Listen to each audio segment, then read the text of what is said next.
Friends, જય શ્રી ગણેશ. બધાને સ્વાગત છે તમારું મારી ચેનલ ગુજરાતી કિચનમાં. છોડો એ જૂના કલાકોની મહેનત અને મેંદાવાળા નાસ્તા ઓછી મહેનતમાં જો કંઈક ચટપટું સમોસા કચોરીને ટક્કર મારે તેવું બનાવવું હોય તો આ રેસીપી બેસ્ટ છે. નથી કાંઈ બાફવાનું, નથી લોટ બાંધવાનો, પણ પુડલા, ચીલા કે ઢોસા આજે આપણે બિલકુલ નથી બનાવવાના. એટલો જબરદસ્ત સ્વાદનો નાસ્તો 5 મિનિટમાં તૈયાર થઈ જાય, જો એવું કહીએ તો પણ બિલકુલ ખોટું નથી. તો ચાલો બનાવવાનું શરૂ કરીએ. એકદમ ચટપટો સમોસા કચોરી ભૂલાવીને તેવો આપણો નાસ્તો. તો એના માટે સૌપ્રથમ આપણે અહીંયા એક કાચું બટેટું લીધું છે. મીડિયમ સાઇઝનું કાચું બટેટું છે. બટેટાને વોશ કરી આપણે એની ઉપરની છાલ એકવાર તો હટાવી લઈએ. હવે બટેટું છે એને બિલકુલ આપણે નથી ખમણવાનું. આ રીતે આપણે એને પીસીસમાં કટ કરવાનું છે. એટલે કે આવી રીતે નાના નાના પીસીસ કરી અને આપણે એના રેડી કરી લેવાના છે. બટેટું છે બાફવાની પણ જરૂર નથી. જનરલી સમોસા કચોરી એવો કંઈ સ્વાદવાળો આપણે નાસ્તો બનાવતા હોય ત્યારે ખૂબ બધી ઝંઝટ થતી હોય છે. બટેટા બાફવા, એનો અલગથી મસાલો બનાવવો, લોટ બાંધવો, ભરવું અને પછી તળવું. તો આજે આપણે કોઈ જાતની મહેનત આમાં નથી કરવાની. એકદમ ઇન્સ્ટન્ટ બને છે. તો ચાલો, આપણું બટેટું છે એ પણ એકદમ નાના નાના પીસીસમાં કટ થઈને રેડી થઈ ગયું. તો એને આપણે સાઈડમાં રાખી દીધું. અહીંયા આપણે એક મિક્સિંગ બાઉલમાં અડધો કપ જેટલો રવો લઈ લીધો. રવો છે એમાંથી 2 ચમચી જેટલો રવો બચાવી અને સાઈડમાં રાખી દીધો. અને બાકીના રવામાં આપણે બારીક કટ કરેલું મરચું લીલું, સાથે હલકા એવા ચીલી ફ્લેક્સ એડ કરેલા છે. મરચું અથવા તો ચીલી ફ્લેક્સ બંનેમાંથી એક વસ્તુનો ઉપયોગ પણ તમે કરી શકો છો. અડધી મુઠ્ઠી જેટલા લીલા ધાણા એડ કરી દઈએ અને બધી વસ્તુને મિક્સ કરી અને આપણે જે વાટકીથી કે જે કપથી આપણે રવો લીધો હતો એ સેમ કપથી આપણે 1 કપ અત્યારે પાણી એડ કરી દીધું છે.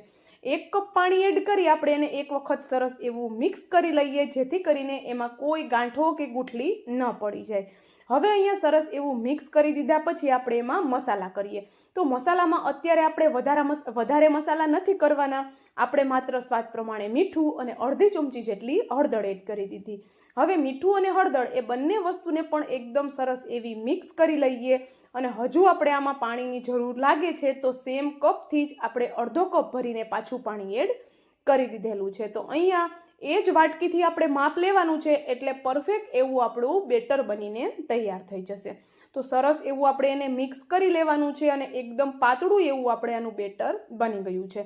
હવે આ બેટર છે એને પણ સાઈડમાં રાખી દઈએ અને આપણે અહીંયા એક નાનું મિક્સરનું જાર લઈ લીધું. હવે આ મિક્સરના જારમાં 3 થી 4 જેટલા મરીના દાણા એડ કરીએ અને સાથે એક નાનો ટુકડો આદુનો એડ કરવાનો છે. મરી અને આદુ છે એની ફ્લેવર આમાં એકદમ જોરદાર એવી આવે છે. સાથે જે બટેટાના ટુકડા હતા એને આપણે 2 થી 3 પાણીથી વોશ કરી એનું પાણી હટાવી અને આપણે એને પીસી લેવાના છે.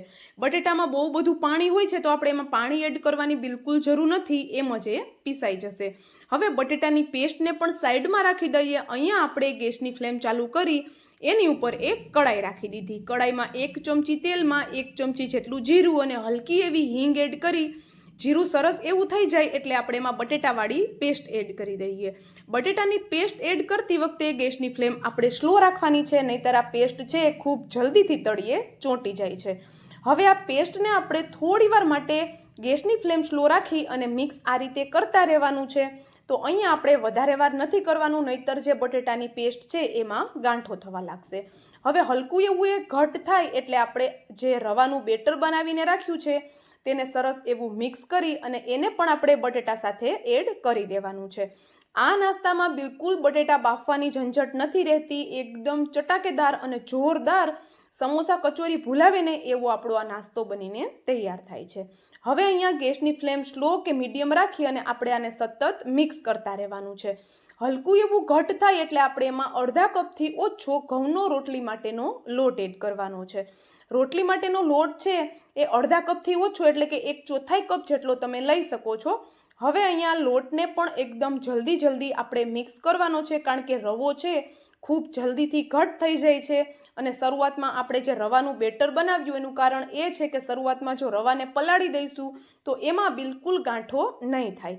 તો અહીંયા આપણે આને સતત ફેરવતા રહી અને ડોના ફોર્મમાં આવી જાય ત્યાં સુધી આપણે એને થવા દેવાનું છે. અને આ પ્રોસેસ કરતાં બિલકુલ 1 મિનિટનો માત્ર સમય લાગતો હશે, એનાથી વધારે બિલકુલ સમય નથી લાગવાનો. તો ઘણા લોકો પાછી એવી પણ કોમેન્ટ કરશે જ કે આમાં 5 મિનિટમાં કઈ રીતે બની જશે, તો તમે આગળ વિડીયોમાં બન્યા રહો. હું તમને જણાવું છું કે 5 મિનિટમાં કઈ રીતે આ નાસ્તો બની શકે છે. તો અહીંયા જોઈ શકો છો, જોતામાં આપણું બેટર છે એ પેનનું તળિયું એકદમ છોડવા લાગ્યું છે અને ડોના ફોર્મમાં આવી ગયું છે. તો હવે આપણે આ સ્ટેજ ઉપર ગેસની ફ્લેમ એકદમ બંધ કરી અને આપણે આ ડોને હવે ઠંડો કરવાનો છે. તો એના માટે આપણે અહીંયા એક પ્લેટને ઉલટી કરી લીધી, એની ઉપર હલકું એવું ઓઇલ લગાવી લીધું. હવે આ બેટર છે આપણું એ પ્લેટ ઉપર લઈ લઈએ અને આપણે એને એક શેપ આપવાનો છે. તમે કોઈ ચોરસ તમારી પાસે વાસણ હોય તો એમાં પણ આને સેટ કરી શકો છો, કે પછી કેક ટીનમાં પણ આને સેટ કરી શકાય છે. હવે હલકું એવું હાથેથી એને મસળવાનું છે. ગરમ ગરમમાં જ આપણે આ પ્રોસેસ કરી લેવાની છે. જો હલકું પણ ઠંડુ થશે તો આનો બિલકુલ શેપ નથી આવવાનો. તો જો અહીંયા એકદમ સોફ્ટ એવો લોટ છે એટલે એકદમ સરસ એવો શેપ એનો હોલ્ડ કરી લે છે. તો જોઈ શકો છો બિલકુલ હાથમાં પણ નથી ચીપકતું. તો એક ચોરસ ટુકડાનો હું આને શેપ આપી દઉં છું. તો અહીંયા જોઈ શકો છો એકદમ સ્મૂથ એવો આપણો ડો બનીને રેડી થયો છે, એમાં બિલકુલ ગાંઠો નથી થઈ. તો બસ આવું જ આપણે બેટર કે આવો જ આપણે ડો બનાવીને રેડી કરવાનો છે. તો આપણો ડો છે હલકો એવો ઠંડો થવા માટે સાઈડમાં રાખી દઈએ. ત્યાં સુધીમાં આપણે જે 2 ચમચી રવો બચાવ્યો એને આપણે એક બાઉલમાં લઈ લેવાનો છે. સાથે જ એમાં 2 ચમચી જેટલો ઘઉંનો લોટ એડ કરીએ અને હલકું એવું મીઠું એટલે કે સ્વાદ પ્રમાણે મીઠું એડ કરી દઈએ. હલકા એવા લીલા ધાણા પણ એડ કરી દેવાના છે. સાથે થોડા તલ પણ જો તમારે એડ કરવા હોય તો તલ પણ એડ કરી શકાય છે. હવે થોડું પાણી એડ કરી આની એક પાતળી એવી આપણે સ્લરી બનાવીને રેડી કરવાની છે, પણ સ્લરીમાં કોઈ ગાંઠો હોવી ન જોઈએ. બસ એ વાતનું આપણે ખાસ ધ્યાન રાખવાનું છે. ચાલો આપણી સ્લરી છે એ પણ રેડી થઈ ગઈ છે અને આપણે જે ડો સાઈડમાં રાખ્યો હતો સેટ થવા માટે એ પણ હવે હલકો ઠંડો થઈ ગયો છે. જો ટાઈમ હોય તો પ્રોપર ઠંડો કરી અને પછી આપણે કટ કરવાના છે, પણ અત્યારે હું હલકો ઠંડો છે ત્યારે જ એને કટ કરીને તમને બતાવું છું. અહીંયા તમે જોઈ શકો છો આપણે સરસ એવો નાસ્તો છે એના પીસીસ કટ કરીએ છીએ અને આરામથી કટ પણ થઈ જાય છે. તમારી પસંદનો કોઈ પણ શેપ તમે આને આપી શકો છો. ટિક્કીની જેમ પણ તમે આને બનાવી શકો છો. તો અહીંયા હું નાના ચોરસ ટુકડા આના કરું છું. દેખાવમાં પણ આ ચોરસ ટુકડા છે એકદમ સરસ લાગે છે અને ખાવામાં પણ એકદમ ક્રિસ્પી બને છે. તો અહીંયા એ જ રીતે બધા ટુકડા આપણે બનાવી અને રેડી કરી લીધા અને જોઈ શકો છો હજુ ગરમ છે તો પણ એકદમ સરસ એવા ટુકડા સેટ થઈ ગયા છે. હવે આ ટુકડા છે એને તમારે જો સ્ટોર કરવા હોય તો એરટાઇટ ડબ્બામાં કે ઝીપલોક બેગમાં સ્ટોર કરી અને તમે 1 મહિના સુધી રાખી શકો છો. અને જ્યારે પણ તમને કંઈક ચટપટું ખાવાની ઈચ્છા થાય કે ઘરે કોઈ મહેમાન આવે, સવાર સાંજ માટે ઝટપટ કંઈક બનાવવું હોય તો તમે 5 જ મિનિટમાં આ ટુકડાને તળી અને ગરમા ગરમ નાસ્તો સર્વ કરી શકો છો. સમોસા કચોરી જેવો ટેસ્ટ અને એકદમ ક્રિસ્પી કરારા બનાવવા માટે હું તમને તળીને બતાવું છું, બાકી તમે આને સેલો ફ્રાય પણ કરી શકો છો. તો એના માટે તળવાની પણ એક ટિપ્સ છે, એ પણ હું તમને આગળ વિડીયોમાં જણાવી દઈશ. તો એના માટે શું કરશું, આપણે જે સ્લરી બનાવી એમાં નાસ્તો છે એને ડીપ કરી અને એકદમ ઉકળતા ગરમ તેલમાં આપણે આને એડ કરવાની છે. જો તેલ હલકું પણ ઠંડુ હશે તો નાસ્તામાં તેલ પણ ચડશે અને સાથે નાસ્તો છે એમાં આપણે બટેટા અને રવો એડ કર્યો છે તો તેલમાં જઈને છૂટો પડવાની પણ બીક રહેશે. પણ અહીંયા આપણે ઉકળતા ગરમ તેલમાં આપણે આને એડ કરવાનો છે અને હલકો એવો એક ક્રિસ્પી થાય પછી જ એની સાઈડ આપણે ચેન્જ કરવાની છે.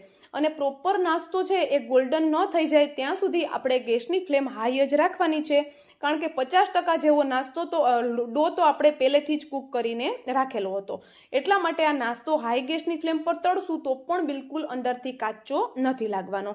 બજારના મોંઘા ફ્રોઝન તમે જે લાવો છો એ પણ આની સામે તમે ભૂલી જવાના છો. એટલો બધો ટેસ્ટી આ નાસ્તો બને છે.